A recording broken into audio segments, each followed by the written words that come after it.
Today I'm going to show you a recipe that my sister tried in South Africa. It's a recipe that was done by the Delish Sisters, and it's really the most amazing halloumi sticks you're ever going to try. Please follow this recipe. Here I have 200 grams of grated halloumi cheese. It could be light also. I have 100 grams of melted butter, 5 teaspoons of honey, 2 tablespoons of Zaatar, and 3 filo pastry sheets, and then a buttered pan.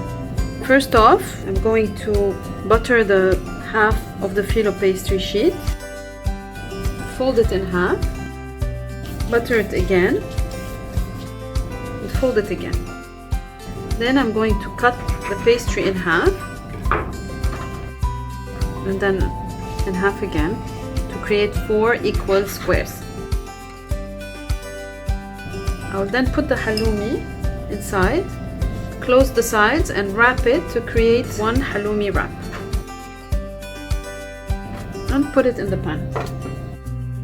Doing the second one. Keep repeating the same until you finish the 3 filo pastry. Now for this set, I would like to add a bit of zaatar inside as well. If you have excess, if you feel that there's too much halloumi, you can easily remove them while you are turning.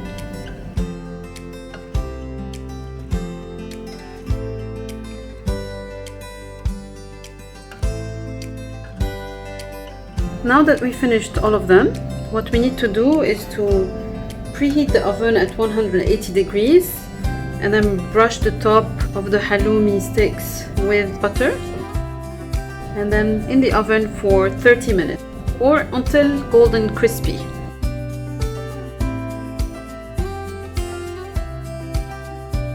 Now that they are fully toasted and baked, I'm going to drizzle on each one a little bit of honey.